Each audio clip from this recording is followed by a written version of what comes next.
So yeah, sorry about the sound, but it's really raining, and that is a tin roof.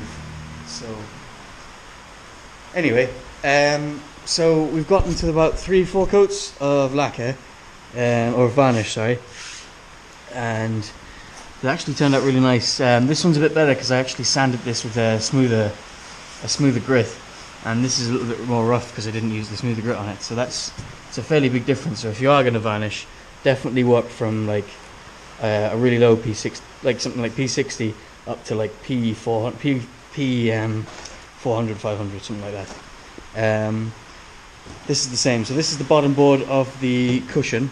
So I think today what I'm going to do is I'm going to start trying to make cushion covers that will finish this job, which I'm actually really looking forward to that. Anyway, at least we're out of it. It's really raining. Really raining.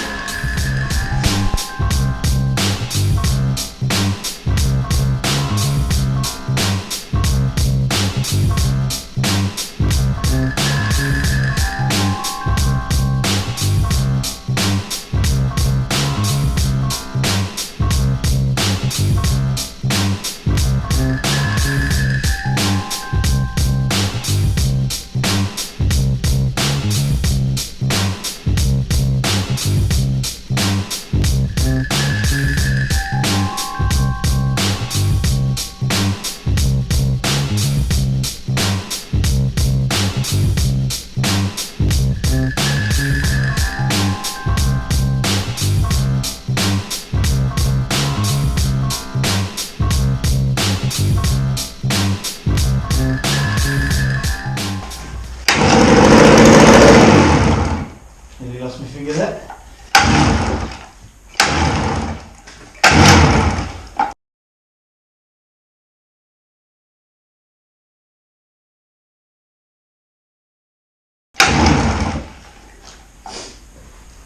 It's getting there.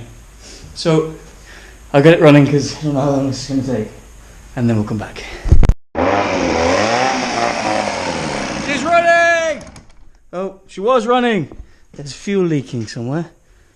Where's that coming from? It's actually not fuel, it's water, I think. She's running anyway. We'll try again.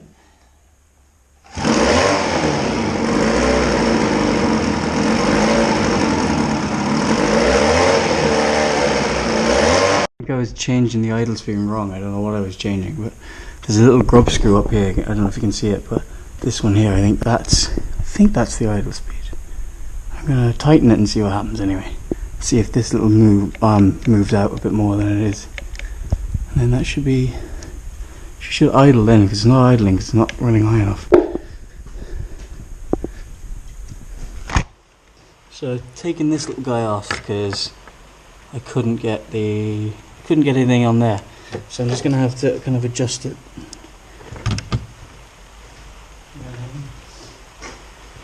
Just going to have to kind of adjust it this way. So we'll get a few turns on it, put it on, see how it looks.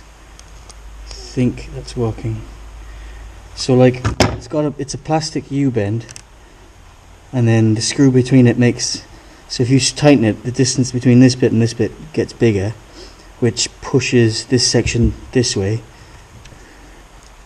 and then that means that this moves further away from the throttle cable, what turns the throttle cable, and then that'll open the throttle a little bit more on idle. So that's what I'm hoping to do. So that should do it. We'll put it back on and see how we got on.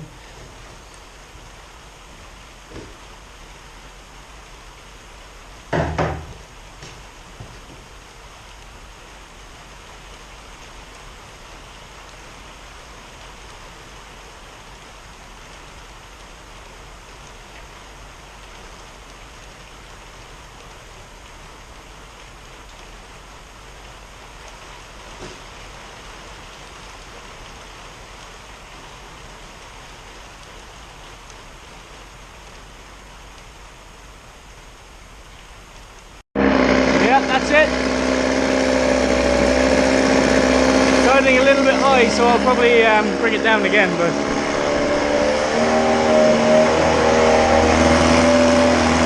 quick note, don't put it in gear in a shallow bucket. It goes everywhere. It was stupid. Lesson learned. Now I gotta dry the shed.